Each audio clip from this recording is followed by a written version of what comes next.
Bom dia, pessoal. Tudo bem? Galera que está acompanhando aqui a primeira Bienal Virtual do Livro de São Paulo. Tudo bom? Quem está falando aqui é Gustavo Rossebi e aqui do meu lado, Paulo Stuck. Tá me ouvindo aí, Paulo?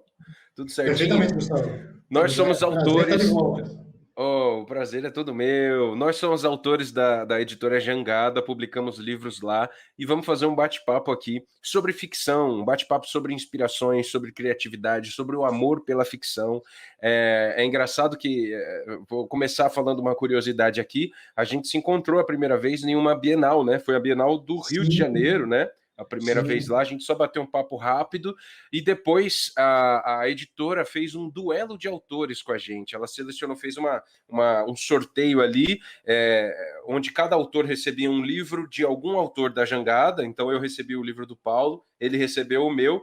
A gente teve que ler o livro um do outro e fazer uma live ali pelo Instagram deles, falando um pouquinho sobre como foi a experiência de ler o livro do outro. E a experiência foi muito bacana. Inclusive, eu escutei de novo antes de começar aqui. E uma das últimas coisas que a gente fala lá é: espero que essa pandemia passe logo para que a gente se encontre na próxima Bienal. A pandemia não passou e cá estamos nós na Bienal outra vez. Então, É, bom virtual. dia. Vamos começar, vamos curtir esse momento junto, né? Essa troca de experiências e vamos reprisar o nosso embate aí em prol da literatura, em prol das palavras. E aí eu queria que você falasse um pouquinho do seu livro, faça suas apresentações, depois eu falo um tiquinho do meu, tá bom? Bom, como você disse, Gustavo, um prazer estar de volta falando com você. Foi um prazer enorme ler Missão Caboclo, ler a sua obra. Foi um prazer enorme te conhecer e espero que a Bienal passe logo, realmente, para a gente poder se encontrar de novo, né? Foi uma surpresa, assim, te encontrar na Bienal do Rio. A gente dividiu praticamente o mesmo espaço, né? É assim, gente, enquanto ele vendia 20 livros, eu vendia um, tá? Foi mais ou menos essa proporção. Ah, que absurdo. Mas foi maravilhoso, cara. Foi maravilhoso e merece. Né? Como você falou, eu divido contigo essa paixão pela literatura. Eu escrevo já há bastante tempo, há algum tempo. Eu tenho 5 romances publicados. O Filha do Raicha, primeiro, pelo Grupo Pensamento.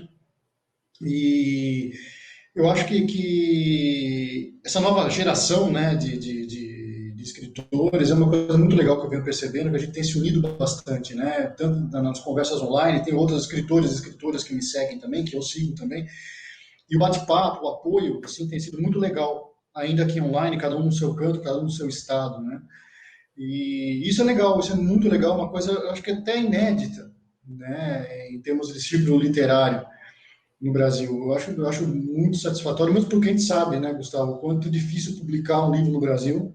Publicar até que está mais fácil hoje em dia, né? O difícil mesmo é ser lido, né? Entrar no grandes circuitos, entrar numa grande editora, participar de uma Bienal, estar participando das premiações literárias. Graças a Deus, o Filho do Reich aí foi finalista no Jabuti desse ano, uma coisa que me pegou de surpresa também, que eu nunca Maravilhoso. imaginei estar. Então, como posso dizer, é um prazer falar de literatura contigo.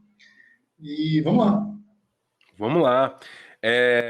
Parabéns pela indicação do Jabuti. Eu fiquei muito feliz quando eu vi aquilo. Eu falei, Não, caramba, obrigado. que demais! E o livro realmente merece, né? Vou falar um pouquinho sobre mim e um pouquinho sobre o que você falou aí.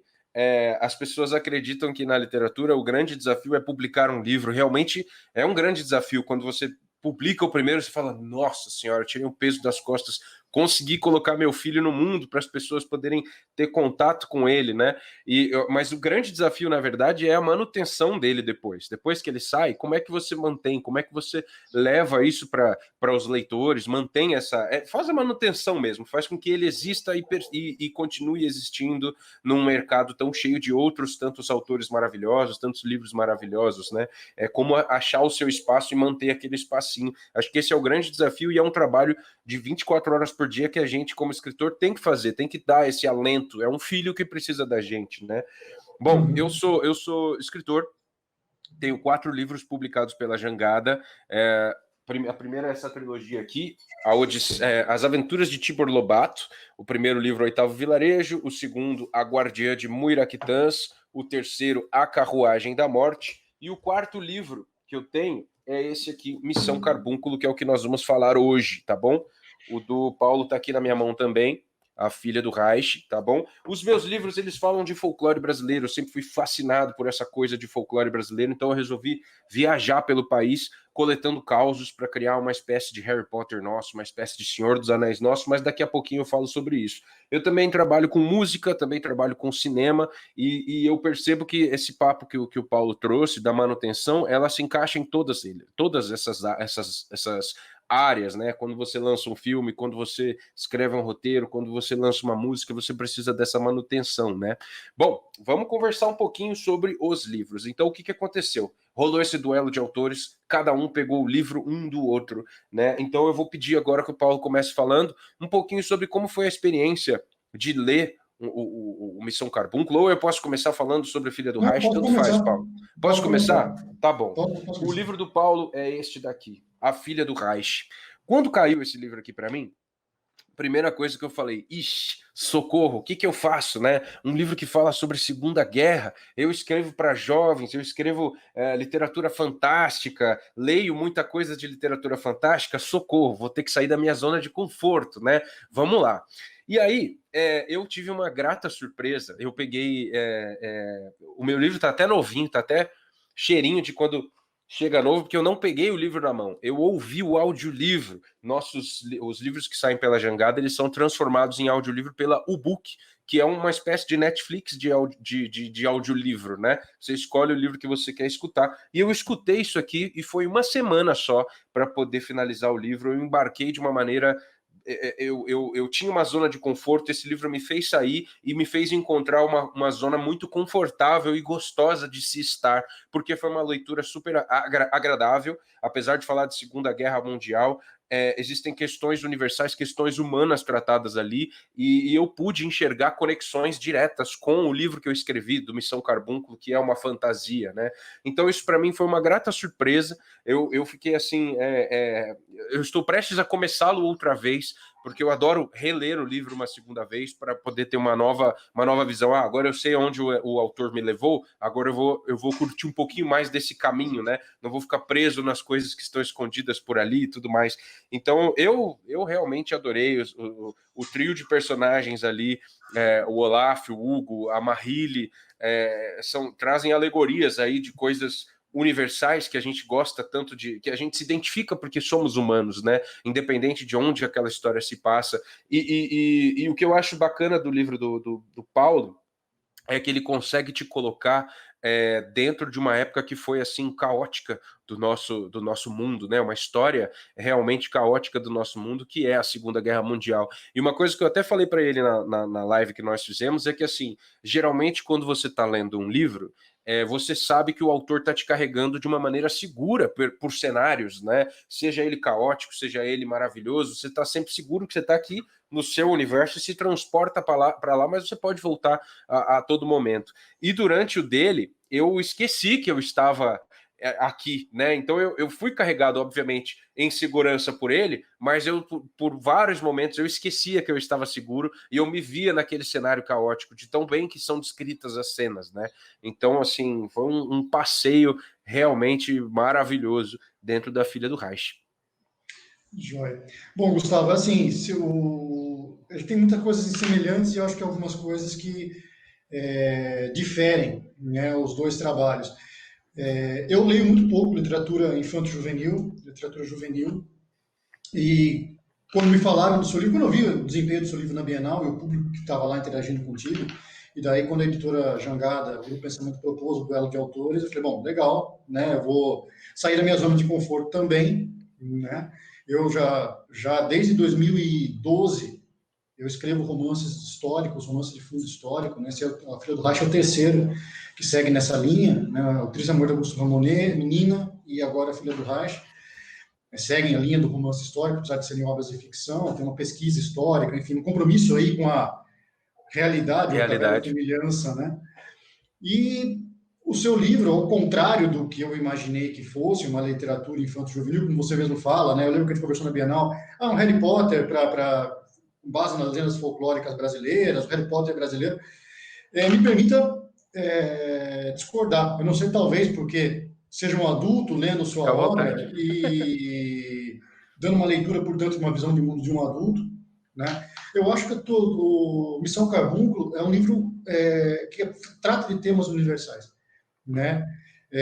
Como eu disse para você no primeiro bate-papo que a gente teve, volto a dizer agora, primeiro assim, a forma como você escreve, o seu estilo de escrever é raro de você ver no autor nacional, né? A fluência, né? Se não fosse o Gustavo Rossetti, fosse um autor traduzido, né? Um best-seller que vem de fora para cá, o estilo é exatamente o mesmo, é gostoso de ler. Então, apesar de é tão interessante que trata de temas tão nacionais, né? E o estilo é tão universal, né? Então, isso para mim, a primeira coisa que impactou no seu livro. Segundo, que os personagens, apesar de serem personagens ligados ao folclore brasileiro, são universais, são muito humanos, né? E Pedro, por exemplo, é um personagem que eu gosto muito, né? Que ele, no começo ele parece para mim um protagonista, depois ele se torna aí um anti-herói e ele trafega entre esses dois mundos ao longo da narrativa, né? É o personagem mais complexo, ao meu ver, né? Na história. Então, assim, me surpreendeu, né? Na minha opinião, não é um livro infanto-juvenil, apesar de poder ser lido por jovens, né? Tranquilamente, né? E isso me surpreendeu, assim, a universalidade da tua escrita, a universalidade da tua criatividade. A segunda, eu acho, o que difere, o que afasta nossos dois trabalhos, e aí é todo mérito teu, que apesar de ter havido essa pesquisa, a gente vai entrar um pouquinho nisso, né? Falar um pouquinho da pesquisa sobre o folclore nacional, você, claro, trabalha com a verossimilhança, lógico, todo escritor trabalha com a verossimilhança, mas você cria cenários, cria histórias, cria circunstâncias do livro totalmente fantásticas. E eu acho que isso é para poucos. Né? A literatura fantástica, na minha opinião, é um gênero um tanto quanto perigoso nesse sentido. Né? Porque, às vezes, o autor ele se permite tanto que ele se desconecta do leitor. Né? E, no seu caso, não. Era muito fácil você ver imaginar as cenas e a cena, tudo tem um porquê, né? Tudo tem um porquê, isso é incrível. Um trabalho realmente, quem não leu, leia. Eu ainda vou ler os outros livros da trilogia, mas eu recomendo bastante, tá? Tanto adultos como jovens que leiam Missão Caboclo, realmente foi uma experiência muito legal e que também me tirou da zona de conforto, também me surpreendeu a mostrar que assim é possível você navegar por diversos gêneros e afetar diferentes públicos, mesmo que você escreva um foco no público específico, né? Então, parabéns, você conseguiu isso com a tua obra, na minha opinião, fantástica. Muito obrigado. Parabéns para nós. São histórias nossas ali, de seres humanos e de brasileiros, né? Porque é de folclore brasileiro. Isso eu acho bem interessante. Uma coisa que você falou, que eu acho que pula até para o nosso próximo tema aqui no nosso roteirinho, que tem a ver com o intuito dessa live, é sobre essa verossimilhança com o nosso mundo real, né? E o seu traz isso muito bem também. O nosso bate-papo aqui, ele é basicamente sobre ficção. E eu até fui colocar ficção no dicionário e diz aqui que a ficção é uma tentativa de simular a realidade. Baseado nisso, vamos conversar um pouquinho sobre nossos livros, sobre essa... Como que a gente simula a realidade? É isso que a gente está fazendo com a ficção? Será que é exatamente assim? Olha, Gustavo, sempre me pergunto isso, e é muito gostoso, porque assim, uma das coisas deliciosas de você ser autor, e assim, a gente não pode esquecer que você é roteirista, né? Então todo filme nasce de um texto, né? Então o texto é o ponto de partida, assim, para concretizar uma ideia criativa, né? E muito legal de quem brinca com o autor, de quem trabalha com ficção, é quem brinca um pouquinho, a gente faz um pouquinho o exercício de brincar de Deus, né? A gente não cria nada do zero, mas a gente recria e, como eu gosto de dizer, usa muito a verossimilhança para fantasiar.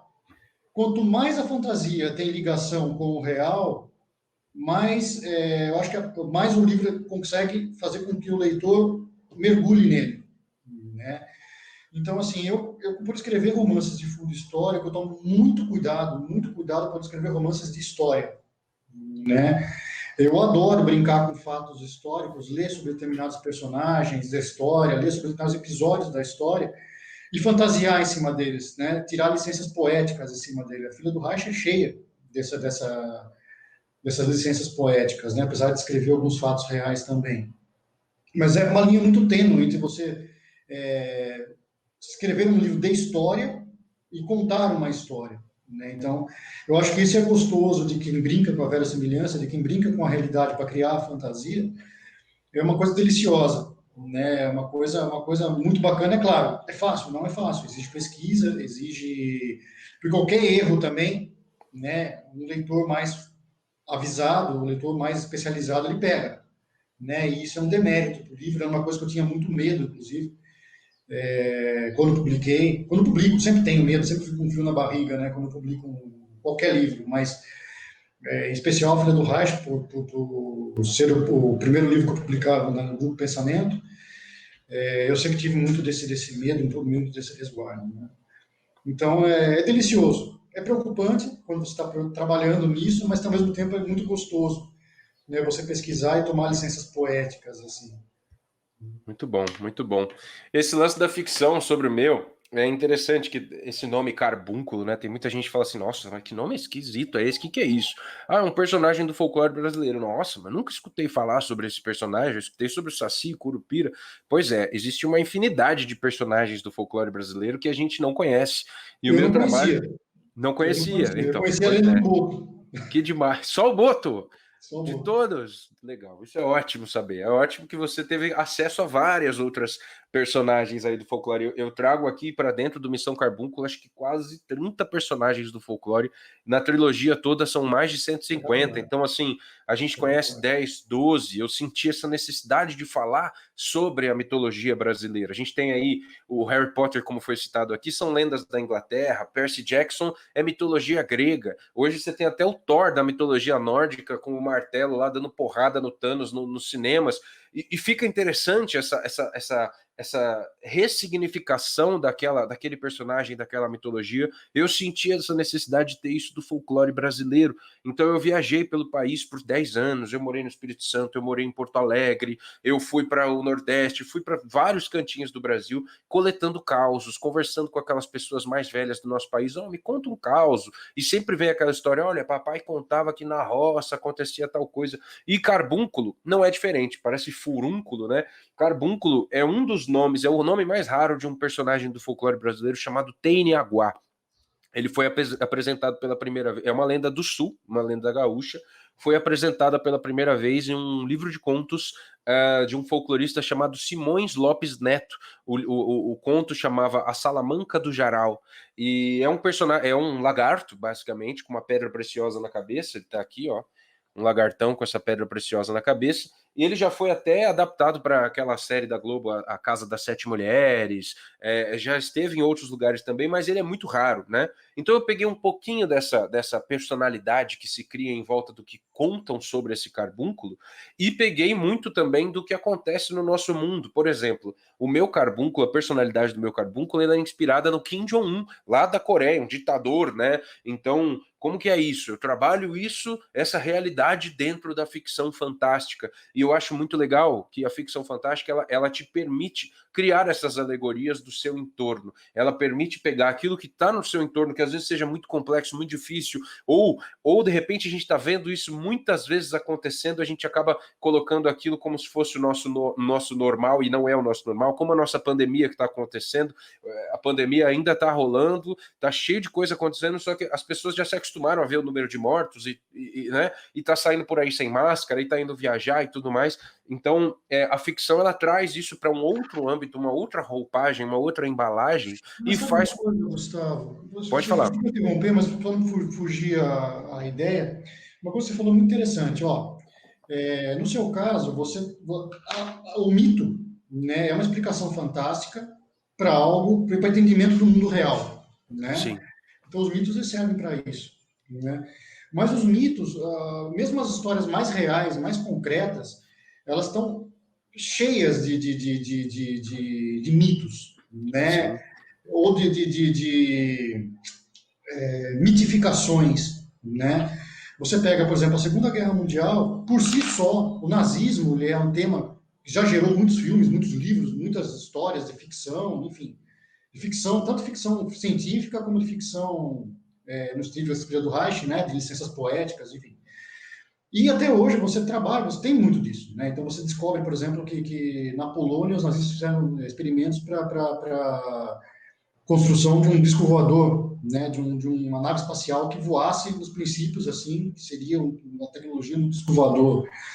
Você pega experimentos na área da medicina, né? Experimentos que foram feitos em seres humanos também, que busca a imortalidade, por exemplo. Né? Na Filha do Reich você tem um assunto que pouca gente conhece dos nazistas, que é o misticismo nazi, né, que se fala, que é algo real, mas também permeado de exemplos míticos, que é o que durante todo o governo, durante todo o Terceiro Reich, foram feitas expedições atrás do Santo Graal, atrás da Arca da Aliança, aquilo que Indiana Jones, por exemplo, mostra, né? Uhum. Atrás da Cidade do Ouro, aqui na Amazônia, eles estiveram aqui, atrás da Fonte da Juventude, enfim. Então, como a realidade também, né, por mais real, por mais crua que seja a história, né, o ser humano tem essa necessidade de criar mitos para explicar lacunas. Né? Sim, Então, eu acho que no caso do folclore, ele é mítico por si. Né? exato. Então, é a vida que nasce a partir de uma flecha, enfim. Mas a história também precisa, também cria, gera seus mitos. É uma Né? alimentação, uma via de mão dupla, né? A Sim. realidade alimenta a ficção e vice-versa, né? Olha, eu estou trabalhando num novo romance que fala que é pós-Segunda Guerra, né? Então é espetacular você ler e pesquisar sobre o quanto se tem de fábulas, no sentido de fabuloso, né? Sobre uma existência, uma segunda existência aí do nazismo que continua forte, continua existindo aí nos subterrâneos da política mundial, sobre a morte ou não de Hitler, sobre a morte de Hitler, sobre a fuga de Hitler, né? Quantos mitos, quantas histórias, né, se criam até hoje em torno de um tema recente que possui registros, inclusive, de vídeo. Sim, Né? Eu acho que verdade. esse é o nosso trabalho, né, como autor, fantasiar em cima do que é real ou do que pode ser real. Trazer uma nova embalagem, né? A gente acaba colocando Sim. o holofote em coisas que as pessoas já se acostumaram a ver tanto que aquilo virou comum, ou o holofote em algo que a gente não tá vendo mesmo, né? Naquele cantinho Uhum. obscuro ali que ninguém tá olhando, a gente coloca o holofote nessas coisas, né? Uhum. E o meu carbúnculo, por exemplo, ele tem uma pedra preciosa no meio da testa, onde ele guarda o conhecimento desde o princípio das eras, né? E a história principal assim do livro acabou vindo até o próximo tema é sobre as viagens para os locais, então vou começar falando aqui, já deixo jogo a Eu tenho uma batata pergunta quente para sobre isso para você. você, tá? Tá Eu tenho bom, uma eu vou pergunta querer depois, eu saber, tenho eu uma vou querer pergunta sobre saber. isso. Um tempo atrás, 2013, eu fui visitar o Maranhão, fui na Festa do Boi, fui saber um pouquinho das histórias do Maranhão, que eu estava terminando a trilogia do Tibor Lobato, eu estava escrevendo A Carruagem da Morte, inclusive A Carruagem da Morte é uma lenda de lá do Maranhão, é, e nesse meio do caminho eu fui para Lençóis Maranhenses, que é um paraíso aqui nesse planeta, é um grande deserto, parece o deserto do Saara, cheio de piscinas naturais, e eu fui nadar ali, eu fui bem numa época que estava prestes a chegar a época de seca, então das piscinas naturais só tinha uma com água, e segundo o guia que levou a gente lá, a água baixa ali, seca totalmente e depois de uns 4 meses, na época de chuvas, é que a água volta. E quando eu fui nadar, eu vi que tinha peixe. Eu fiquei com aquilo na cabeça e falei, nossa, mas quem foi o filho da mãe que jogou um peixe aqui dentro, né, dessa lagoa, sendo que ela vai secar, vai morrer todo mundo? E aí o guia falou, não, esse peixe é um peixe adaptado a esse habitat, né? Ele sabe quando a água vai secar, e quando está prestes a secar, ele bota os seus ovos ali na areia, esses ovos ficam em segurança ali, quando baixa a água morre todo mundo, os ovos ficam ali, e quando a água volta 4 meses depois, sai uma nova sociedade de peixe daqueles ovinhos, uma sociedade que não conhece a anterior. Isso deu um boom na minha cabeça que eu quase desencanei do livro 3 do Tibor Lobato e comecei a escrever o Missão Carbúnculo, porque veio a partir daí. Eu fiquei pensando, imagina uma sociedade como a nossa, que vive num lugar onde a gente sabe que tem um apocalipse iminente sempre. A gente sabe que o nosso mundo vai acabar. Como seria pra gente deixar os nossos valores para os nossos filhos, já que nós vamos morrer, mas os nossos filhos vão nascer depois que a gente for embora. Como seria para a gente passar o nosso conhecimento para que tudo que a gente viveu, tudo que a gente descobriu, não fosse jogado fora e aquela nova sociedade não comece do zero, né? Fiquei com isso na cabeça. Então, o cerne da história é basicamente essa, é uma sociedade de peixes que está passando por esse processo e um carbúnculo que encontra essa galera e ele faz uma trama ali, faz um trato. Olha, vamos fazer o seguinte, eu guardo o conhecimento de vocês aqui na minha pedra, morre todo mundo, quando os filhos de vocês nascerem, eu devolvo o conhecimento para eles. E tudo isso acontece, só que na hora de devolver, ele devolve só aquilo que ele acha prudente. Ele mantém aquela sociedade sob a ignorância, né? Ele acaba brincando de rei com eles e devolvendo toda a violência que ele sofreu do mundo naquela galera. Então, a missão Carbúnculo são personagens, é um ser humano ganancioso, Pedro Malas Artes, e um boto cor-de-rosa chamado Cosmo, que se unem para destronar esse carbúnculo e salvar essa sociedade. Então, acaba que é uma... São alegorias. Se você for pensar, nossa, que mundo fantástico, né? É fantasia pura. Mas se você for ver, são alegorias, né? Você tem um ditador, né? Que mantém a galera sobre uma ignorância, sobre fake news e tudo mais. Você tem alguém que é calcado na fé, que seria o Boto Cor-de-Rosa, indo atrás para tirar esse cara de lá. E você tem um outro cara que é um ganancioso, querendo ir até esse carbúnculo para tirar ele de lá, mas porque ele quer aquela pedra que tem todo aquele conhecimento para vender essa pedra e fazer muita fortuna. Então é a ganância e a fé juntas contra a sabedoria usada de maneira inversa. Então são alegorias realmente, são questões universais que a gente vive no dia a dia, né? Isso embalado na literatura fantástica, né? Então agora eu vou passar a bola para você. Você falou que tinha uma pergunta, né? Sim. Quer falar um pouquinho sobre viagens e tudo mais? Para conhecer os locais? Eu vou falar um pouquinho da minha experiência com isso e depois eu faço a pergunta, tá? Assim, meu processo de trabalho, né, eu sempre fui apaixonado pela Segunda Guerra Mundial, pelo tema da Segunda Guerra Mundial. Então, assim, desde muito jovem eu leio muito sobre o tema, né? Mas é claro, a partir do momento que eu decidi escrever um livro sobre isso, eu não só usei o conhecimento prévio que eu já tinha adquirido, como também precisei pesquisar assuntos específicos, tanto da história assim mais genérica, ou seja, que todo mundo sabe sobre a Segunda Guerra Mundial, que está em qualquer livro de história, em qualquer documentário, como os assuntos um pouco mais específicos, né? Sobre determinadas batalhas, sobre determinados fatos ocorridos na Polônia, na Alemanha, na Europa, de uma forma geral, né? E também, como eu falei para você, sobre essa questão do misticismo nazista, né, que havia por trás do Terceiro Reich, do Segundo Reich, perdão. Terceiro Reich. Né, Terceiro Reich. Uma coisa curiosa, eu não queria escrever um livro de guerra, né, como o Gustavo falou.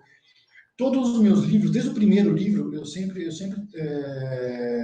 escrevi assim, sobre questões muito intimistas. Os 2 primeiros livros meus são muito intimistas, assim, né? Que o pessoal acha triste, considera triste e tal. E o primeiro livro de fundo histórico que eu escrevi, que é o Triste Amor dos Ramones, se passa em parte também no golpe de Estado de Pinochet no Chile. Ele começa a desenvolver uma narrativa um pouco diferente, um romance de fundo histórico, mas sempre com grande parte da ação acontecendo no íntimo dos personagens. Isso eu acho que é uma característica que se segue em Menina, que tem como pano de fundo a Guerra do Paraguai, e A Filha do Reich, né, que tem como pano de fundo a Segunda Guerra Mundial, o Terceiro Reich. Então, assim, eu não queria fugir, é o estilo, né? Eu acho que a gente cria um estilo que pode se sente mais confortável de escrever. Então, eu não queria escrever sobre guerra, um livro de guerra, um livro de espionagem, um livro de guerra, um livro de aventura, não era essa a minha questão. Então, eu gosto muito, como o Gustavo falou, já não é a primeira vez que eu trabalho dessa forma, trabalhar com alegorias, né, e com personagens muito humanos. Fugir um pouco daquela dicotomia, daquela coisa do preto no branco, então do vilão e do mocinho, né, e a Segunda Guerra Mundial, ela é muito apresentada dessa forma para a gente, né, então, assim, os alemães de um lado, os nazistas cruéis, né, os aliados e tal. E a gente sabe que não é assim. Pesquisando a fundo sobre a história, a gente sabe que o povo alemão sofreu tanto quanto qualquer outro país europeu sofreu na guerra, talvez até mais, porque a guerra aconteceu, na grande parte do conflito aconteceu dentro do território deles, né? Nem todo alemão é nazista, né? Então, muitos alemães salvaram né, e judeus e pagaram com a vida por isso, né, por protegerem judeus e tal. Então, a coisa não é tanto assim. E esse meandro cinza da história que me fascina, né? Então, eu optei por trabalhar com contrapontos. Então, parte da história se passa em Plaszow, na Cracóvia, com campo de trabalhos forçados, que depois foi convertido num campo de extermínio. Inclusive, quem assistiu a lista de Schindler é lá, é o mesmo campo de concentração da lista de Schindler, na Polônia. E eu pensei, meu, O qual, Schindler qual aparece, inclusive, né? Isso, ele tem uma pontinha ali, ele aparece um pouquinho entre os personagens históricos que aparecem no livro, né? A Mongot e Schindler, ambos aparecem, né? A Mongot era o comandante do campo de concentração, do campo de Plaszow, e Schindler aparece uma pontinha ali no livro. Eu falei, meu, que é mais contrastante num ambiente de guerra do que milagre, né? Do que haver milagres num ambiente, num cenário em que só se fala Isso em eu morte. achei fantástico. Isso foi Depois o eu ponto de comento. partida. E antes de criar os protagonistas, inclusive, da história, né, o Olaf e o Hugo, se é que eles podem ser chamados assim, né, de protagonistas, o ponto de partida era esse. Né, então, de uma jovem judia polonesa que realiza milagres, né, de cura no campo de trabalhos forçados de Plaszow. E isso acaba afetando a vida do Olaf, que é um jovem soldado nazista na época, né, e a história se discorre até, a linha narrativa são duas, né? Uma que acontece na Alemanha, nazista, e outra aqui no Brasil, com o filho do Olaf, que fugiu da Alemanha para o Brasil. Então tem um segundo núcleo narrativo aí que acontece no presente. E a história, realmente, são essas duas histórias paralelas. Né? O filho descobrindo a história do pai, o passado do pai, esse passado misterioso do pai, e, de certa forma, fazendo as pazes com esse pai, né? Que, na verdade, ele descobre que ele nunca conheceu. Né? Então, o porquê o pai fez tudo o que fez, porque o pai entrou nesse mundo de insanidade que foi essa perseguição, esse massacre do Holocausto, né? Sempre com um viés um pouco místico dado por esses milagres, né? Feito pela uma mulher, uma moça chamada Marielle. Então, eu acho que esses três aí são os personagens encarregados da sequência Muito a, bem.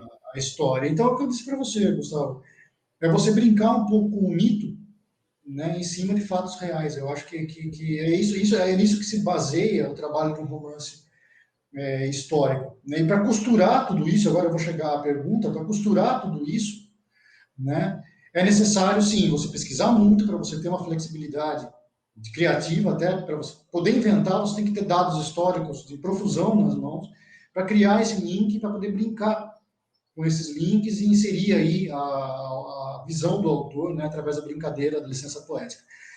Eu queria Sim. saber de você como é que foi isso. Você uniu folclores do Brasil inteiro, né? E em que momento como é que você, na produção mesmo, na hora de sentar e escrever, como é que foi linkar tudo isso? Como é que você traçou o fio condutor da tua história e linkou folclores e regiões Boa. tão diferentes do Brasil, né, para criar a essência da história do Missão Cabum, como vocês já ouviram, né, dele, dá a perceber, não é, como eu disse, uma história infantil. Né? Exatamente. Trata sobre educação, trata sobre memória, a importância da memória para o povo, do povo assumir sua identidade. A gente carece, você usou como inspiração o ditador norte-coreano, mas podia estar falando do nosso Congresso, do nosso presidente, da política educacional brasileira, que Total. é privilegiar a ignorância em detrimento Exato. Estamos passando por isso, né? escola. Quando eu Passamos por escrevi o isso livro, eu desde a não nossa frequência. imaginava. Não, e passamos por isso desde sempre. É Né? verdade, é verdade, é Né? verdade, é verdade. A ignorância no Brasil é algo planejado e pensado. Né?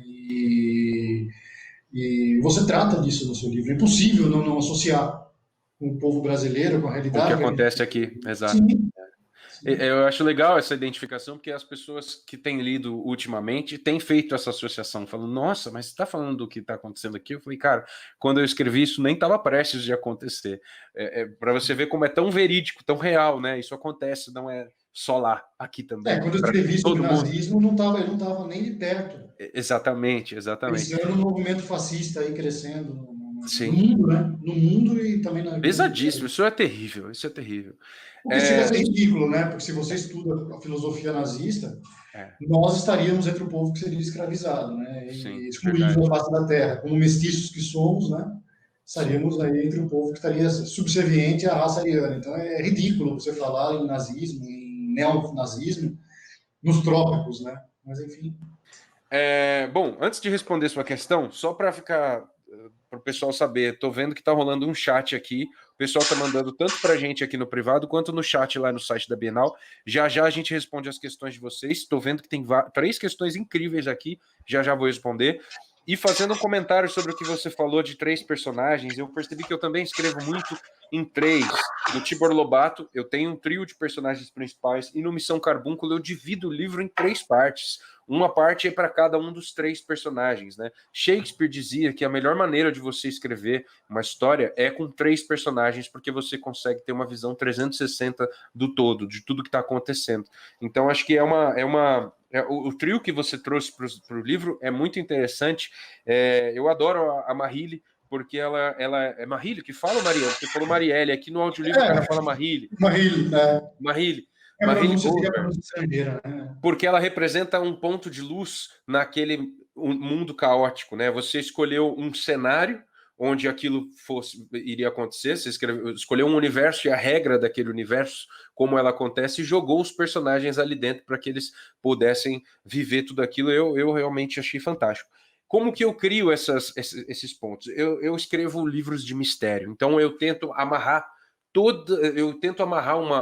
É basicamente o que você fez. Eu tento amarrar uma história que eu quero contar, uma história muito humana, muito verdadeira, uma história que a gente possa se identificar, e eu procuro um universo e regras desse universo para que aquela história possa existir. E aí, a partir disso, eu procuro correspondentes dentro do nosso folclore. Por exemplo, eu quero eu quero um ditador, eu quero um cara que seja tipo um ditador, porque o meu carbúnculo vai ser assim. Quais foram os ditadores que o nosso planeta, é, na história do nosso planeta, já existiram? Quais estão aqui agora fazendo isso acontecer? Então eu trago isso para dentro né, desse personagem e vice-versa. Eu tenho uma história, eu quero contar a história de um ditador. Quem dentro do nosso folclore tem alguma coisa nesse quesito? Quem que a gente consegue fazer esse link, que a gente consegue trazer essa personalidade. Poxa, um bicho que tem uma pedra preciosa na cabeça, que retém o conhecimento, olha só, é isso, é um cara que evita que a sabedoria seja difundida, porque aí ele consegue usar aquela manada para andar por onde ele acha que E deve, uma coisa né? interessante, né, Gustavo? Você tem ditadores que são autocratas, então você tem o cara que se impõe à força, né, e se Exatamente. legitima pela ignorância, né, ou seja, ele é totalitário. E você tem ditaduras travestidas de democracias, como é o caso da uma parte dos governos dos países de terceiro mundo, que também se legitimam através da ignorância, né? Então, assim, Exatamente. como o conhecimento é importante. No caso específico brasileiro, dos políticos brasileiros, não é bem uma pedra que tem na cabeça, é outra coisa. Mas É verdade. eu tinha que fazer essa licença poética. Você jogou a bola, eu tinha que fazer essa licença Não, poética. fica à vontade, faz parte. Ó, vamos às questões das pessoas aqui, ó. A Rosângela mandou aqui, palestra excelente, excelente. Cássio Alves falou aqui, ó. Conversa. E são 3 personagens principais, porque o Carbúnculo é um deles, um dos Sim, com protagonistas, certeza. exatamente. Sim, ele a Ah, história não aconteceria. hã? Sim, ele a história não aconteceria. Né? Exato, é falado sobre ele o tempo todo, apesar da gente só conhecer ele no final do livro, Uhum. desde o começo a gente está traçando a personalidade dele. Quando ele aparece, você parece que já o conhece, né? Sim. Amanda Almeida, do site Geek Antenado. Como vocês lidam com aquele momento de bloqueio no meio da história? Como que você lida com esse bloqueio, Paulo? Olha, é assim, Amanda, obrigado pela participação. É assim, meu processo de escrita, ele varia, tá? Então, por exemplo, A Filha do Racho eu escrevi em 2 meses. A partir do momento que eu criei o fio condutor da história, e a história estava encaixadinha, o que mais deu trabalho foi, como o Gustavo falou, procurar elementos que dessem consistência à trama que eu já tinha previamente tratado. né? Mas é claro que eu já tive, eu não sei se bloqueios criativos, mas você chega a um determinado ponto que a história foge um pouco do fio condutor, do roteiro principal que você tinha traçado, né? Sabe aquela coisa do personagem ganhar vida? E aí é um checkmate, né? O autor tem que... É igual quando você vai passear com um cachorro e ele ameaça, você não sabe quem leva quem, né? Na guia, se o cachorro está levando o dono ou o dono está levando o cachorro, né? Às vezes acontece isso, e para mim esse é o momento mais desafiador de escrever um livro, né? A hora que tem que parar, às vezes recontar, voltar, é necessário dar uns passos atrás, reescrever alguns trechos para a história voltar a fluir. Então, assim, bloqueio criativo eu não sei, assim, eu não me recordo de ter tido bloqueio criativo. Eu tive bloqueio criativo, assim, estou sem história para escrever. Mas durante o livro, o que me acontece muito é assim, são reajustes de rota, né? Para que o cachorro não leve o dono leve o cachorro. Ou seja, que o autor não perca a O fio, condução sim. da própria narrativa.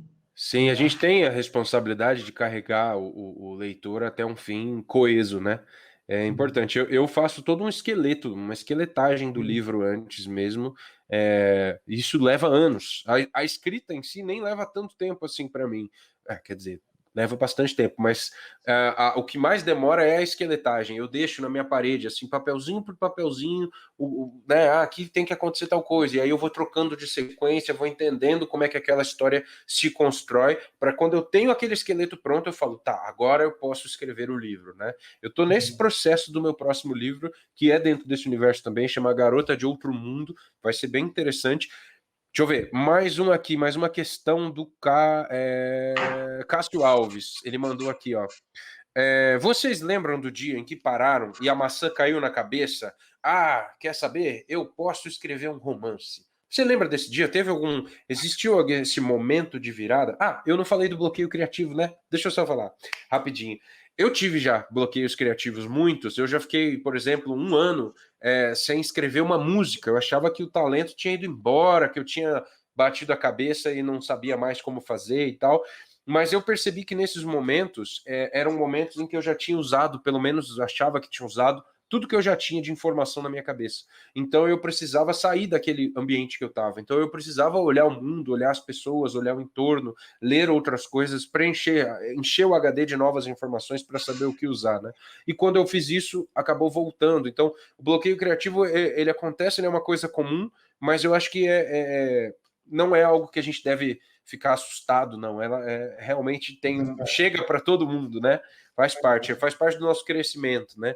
E sobre o que o Cássio perguntou, se a gente se lembra do dia que a maçã caiu na cabeça e, quer saber, eu vou escrever um romance. Olha, comigo isso nunca aconteceu dessa maçã cair. A não ser que ela tenha caído uma atrás da outra e eu já me acostumei. Porque desde molequinho eu crio minhas próprias histórias. Eu ia ao cinema quando era moleque, assistia Jurassic Park 2. Chegava em casa eu escrevia a continuação, Jurassic Park 3, e encenava na rua com meus amigos. Essa era a minha brincadeira. Em vez de jogar bola, queimada, taco, eu brincava de fazer filme. Então foi só um pulo. Cada vez mais foi indo assim, meu trabalho é assim que acontece até hoje, é dessa maneira. Então, comigo não teve isso. Você teve isso? Um certo dia você falou, vou escrever um livro. Como que foi isso? Cara, eu acho que eu nasci e cresci embaixo de uma macieira, entendeu? Mais ou menos Ótimo. assim, eu sempre gostei muito de ler, como você, né? Então eu tinha duas paixões na vida, que era escrever e desenhar. Então, assim, desde muito cedo eu fazia história em quadrinho, e escrevi o primeiro livro aos 9 anos, né? Numa máquina de escrever ainda, né? Então, assim, eu era uma criança muito tímida, então era a forma que eu tinha de brincar e de fugir do meu mundo ali, né? Escrever nunca foi, eu nunca tive esse start assim de falar, não, poxa, vou escrever um livro, né? Eu sempre escrevi, né?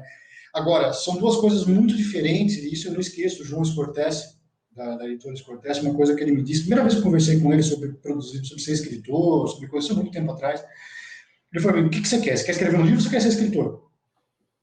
São duas coisas totalmente distintas, Totalmente diferentes. né? Para você ser um escritor, você tem que ter produção. Escrever um livro você pode escrever, né? Qualquer um pode publicar gratuitamente online, né? Então, Não dá para eu acho fugir, que né? não. Então, Não assim, tem como é fugir. uma virada de chave muito legal. E aí você pergunta para mim, você se tornou escritor quando você publicou o seu primeiro livro? Eu acho que não. né? Eu ainda Concordo com estou, você eu também. estou, eu estou Em fase.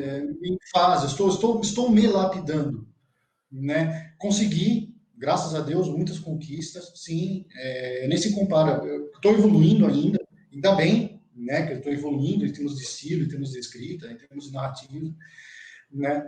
Mas eu lembro assim, a grande virada para mim foi quando eu decidi deixar um pouco de lado aquela coisa assim, ah, não, o escritor no Brasil morre de fome, ser escritor no Brasil é impossível. Acho que viver de livro no Brasil ainda é difícil, mas ser Ainda é escritor no difícil. Brasil não é impossível. O que demanda, sim, é esforço, é você escrever e investimento. Então, a partir do momento que eu decidi, vou ser escritor, é correr atrás de um agente literário, é correr atrás de uma assessoria de imprensa, é investir em você, né? É saber que você vai ter que ter ingerência de um agente literário pedindo alteração, vai ter que ter ingerência do seu editor, falando, não, eu quero que modifique isso, muda o final da história, muda isso, muda aquilo, muda o título, né? Então, é um processo industrial mesmo. Isso transforma você num escritor. E é muito interessante, cara. Eu estava na fase de publicação do meu penúltimo livro, no Menina, né? Quando eu vi entrevista, eu aprendi a gostar muito de stand-up, né? E tem um cara que eu gosto muito, é verdade isso, tá? É bobo, mas é verdade, que é o Thiago Ventura, né? E ele veio de uma família muito pobre, tá bom, da Serra e tal, e uma vez eu vi entrevista dele falando, cara, ele já fez show em troca de lanche, né? E ele falando como ele começou, ele tinha 30 mil reais na conta, né? Largou o emprego no banco, falou, vou ser comediante, né? E investiu aquilo, né? Ele terminou, vou investir, assim, fez sacrifícios, né? E até então eu estava escrevendo, esperando o seguinte, né? Alguém ler meu livro e falar, cara, que talento que você tem, vou publicar você, Não né? existe. Né? Isso não existe, Não existe. né? Então eu precisei investir em mim, né? Eu precisei ter um momento de falar, viu, eu vou fazer o sacrifício e vou investir não somente É. em melhorar meu estilo, como também em é, criar um ambiente profissional. Fui atrás de uma assessoria de imprensa, fui atrás de um agente literário, então eu acho que assim, essa foi a virada de chave, para eu deixar de ser alguém que Sim. escreve livro e me tornar escritor, né? Boa. Essa é uma ótima virada de chave. Pensando por esse lado, eu tive essa virada de chave também. Não só na literatura, como na música, no cinema. Não existe esse agente milagroso que vai descer do server e falar: olha, eu vou investir. Pode até existir, mas é raríssimo, né? Raríssimas exceções.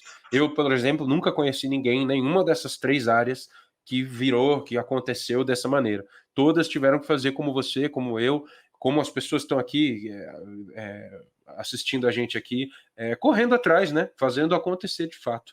Ó, faltam 10 minutinhos, tem mais duas questões legais aqui para a gente responder. Vocês se inspiram em algum tipo de autor? A Mayrin está perguntando. Olha, eu me inspiro sim, mas eu não digo nem autor de literatura. Minha maior inspiração vem do cinema. Olha que doideira. Eu adoro muito um diretor de cinema chamado Manoj Shyamalan. M. Night Shyamalan. Ele é diretor, roteirista, produtor dos filmes dele. Ele fez Sexto Sentido, Sinais, A Vila, Corpo Fechado. Fez uma infinidade de filmes assim que tem sempre um plot twist que te dá uma rasteira e você precisa assistir o filme outra vez e falar, nossa, tava na minha cara e eu não percebi. Essa é uma das minhas maiores inspirações, assim. Já até foi. Hoje tem tanta coisa que eu vou atrás, mas no comecinho eu gostava muito dele, de como ele fazia esse plot twist, e eu trazia isso para os meus livros, né? E você, Paulo, tem algum tipo de autor aí que te inspira? Eu comecei a escrever admirando três roteiristas de mangá, por incrível que pareça, né? Uau! Então, Kazuo Koike, Katsuhiro Otomo e Naoki Urasawa. Então, são três roteiristas de mangá que eu acho fantásticos.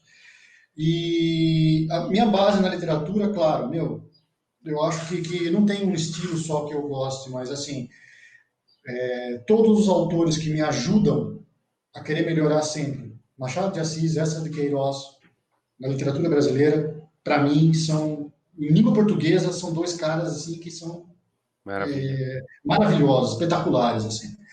Eu leio muito romance nórdico, romance sueco, norueguês, eu gosto muito do estilo deles, e continuo lendo romances japoneses, né? Haruki Murakami, Kensaburo Oe, Natsumi Soseki, e eu gosto muito do estilo intimista da literatura japonesa. Eu achei que ia sair um Masami Kurumada aí do Cavaleiros do Zodíaco, aí eu ia explodir, eu ia Não, falar, nossa, eu também amo. Ó, não, tem eu não mais gosto uma dele. questão. Que maldade. Tem Tem mais uma várias aqui. falhas de roteiro. Hã? Tem várias falhas de roteiro. O pior que é verdade. Tem mais uma aqui do Rafael Beletato. A jornada do herói para vocês é uma regra, um ponto de partida, ou vocês não se prendem a isso? Começa você, que eu comecei todas as outras. Cara, eu acho que a jornada do herói está presente em praticamente toda a história que a humanidade contou até hoje, ela está baseada A na jornada jornada do do herói, herói. que não necessariamente é aquela jornada do herói hollywoodiano, né? Por incrível que pareça, quem mais me chama a atenção em todos os livros, isso aconteceu com o livro do Gustavo também, é o antagonista, né? Eu adoro escrever sobre anti-heróis, né? Mesmo porque o ser humano ele não é. O herói por si é um mito. Nós não somos heróis, né? Nós somos complexos. Então, é o antagonista que é o responsável realmente por fazer as coisas acontecerem, né? Então, sim, a jornada do herói está presente de uma forma mítica, acho que praticamente toda a história que a humanidade contou, mas eu não gosto de trabalhá-la com aquela forma, com aquela coisa que, sim, sempre tem um fundo moral, uma lição, sabe, a ser aprendida, né? Aquela coisa muito piegas. Eu acho que não. Eu acho que o ser humano é muito mais complexo do que simplesmente a jornada do herói, do cara que apanha, apanha, apanha, apanha, se torna um ser humano melhor e vence. Né? Nem sempre isso acontece. Ou quando acontece, é muita dor, muita coisa deixada pelo caminho. Nossa vida é o trajeto do herói. É isso que eu ia falar. Eu acabo utilizando a jornada do herói por osmose, de tanta coisa que a gente assiste, tanta coisa que a gente lê, tá tudo lá. Quando você vai escrever, você percebe que a jornada tá ali. E a vida da gente é isso, né? Hoje de manhã mesmo, eu deixei tudo pronto para nossa live, começou uma britadeira embaixo da minha janela. Eu falei, socorro, preciso sair daqui, preciso para minha jornada. Vim Ele aqui foi para o casa da minha mãe. antagonista que fez você se mexer. Exatamente, eu trouxe microfone, trouxe tudo para casa da minha mãe. Cheguei aqui, meu carregador tinha ficado da minha casa. Eu falei, socorro. Cheguei 20 minutinhos antes. Estou aqui, me considero um herói no fim dessa jornada que deu certo aqui da gente se encontrar e fazer esse bate-papo. Faltam 5 minutinhos para a gente. Deixa eu ver aqui se tem alguma questão final aqui.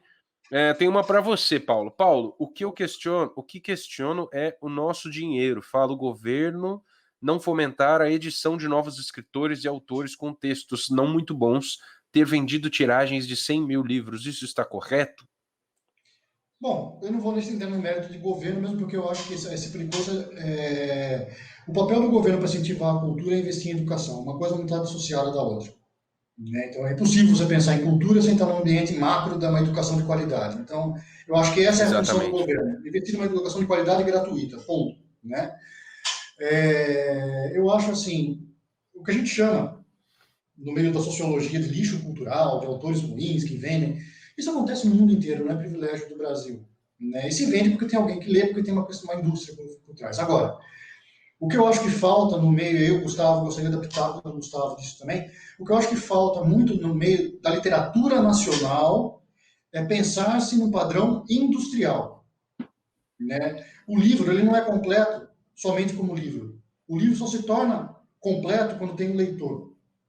Né? Senão ele não é Verdade. nada. Então, o autor que escreve o Tassi, ele pode escrever a coisa mais bela do mundo. Se ele não é lido, ele não existe. Né? Então, assim, por que nos Estados Unidos, por exemplo, a indústria literária, a literatura, ela fomenta, né, ela rende, né, milhões, bilhões? Porque é uma sequência. O Gustavo pode falar muito melhor do que isso, porque ele lida com cinema. Então, assim, muitos livros já saem com roteiros vendidos para Hollywood já, né, porque uma coisa alimenta a outra. E aqui não, né? Aqui, você ser escritor no Brasil é uma jornada do herói, solitária, né? Então, assim, eu acho que o brasileiro, o escritor, ele tem que também passar a enxergar o livro dele como um produto e não um produto pejorativo. Produto. Exato. E ser Você sabe consumido. que eu tento trazer essa política para dentro do universo do Tibor Lobato. Eu tenho um contrato com uma produtora para transformar o primeiro livro da série, O Oitavo Vilarejo, em filme e transformar a trilogia em uma série de TV. Então eu sempre faço camisetas, estou tentando fazer um jogo do livro também, porque eu acho que esse Muito legal. universo ele cria raízes quando você coloca ele em vários setores, né? Tem um músico chamado Paulinho Daffelin, ele leu meu primeiro livro e ele compôs uma canção para o meu Saci Pererê, e a canção dele dizia tudo que o Saci queria dizer para o meu personagem no terceiro livro. Eu estava escrevendo, eu falei, cara, ao invés de eu colocar minhas palavras, posso colocar sua música? Pode, claro, porque eu acho que ali veio como um presente do universo. Então, essa mistura de expressões artísticas é que faz com que a coisa crie raízes mais profundas e duradouras, né? Acredito que é isso. Né, Gustavo? Não deixa de ser arte. A gente tem que separar a arte de consumo popular da arte erudita. Mas ambos são arte. Então você pode escrever de uma forma popular para um público vasto ler, e você pode escrever de uma forma erudita. Não importa, é arte do mesmo jeito. Exato. O brasileiro tem que quebrar, o paradigma que nós temos que quebrar é que tudo que é arte é erudito, tudo que é arte é destinado a um público, né? Acho que não, Perfeito. tem gosto para tudo. Né? Paulo, falta menos de 2 minutos, eu vou deixar as considerações finais aqui, tá bom? Onde encontra seu livro também. Gente, muito obrigado para quem acompanhou a gente, obrigado Bienal pela oportunidade, obrigado editora por colocar a gente aqui. 1 minuto! Os meus livros você encontra no site tiborlobato.com.br, tem desconto lá até o final da pandemia e em qualquer livraria que você quiser encontrar, tá bom? Procura pelo meu nome, Gustavo Rossetti, você vai achar. Paulo, e o seu? Manda ver. Meu livro, Você Filho do Rastro, encontra também em qualquer lugar, qualquer livraria, online, Amazon, Cultura, Saraiva, Martins Fontes, enfim, para comprar online ou no local, tá? Também tem uma página no Instagram, adoro interagir com leitores, então Paulo Stuck está lá. Coloca no chat. Vou colocar. Paulo Stuck. E sigam a gente, galera. Ó, colocando aqui o Instagram meu e o do Paulo aqui no chat, tá bom? Um beijo grande, obrigado, galera. Leiam livros nacionais, leiam coisa nossa. Nosso cérebro não tem nada de diferente de quem vem lá de fora, tá bom? Tamo junto, um beijo grande, obrigado, Bienal. Obrigado, Paulo. Muito obrigado. Tchau, tchau.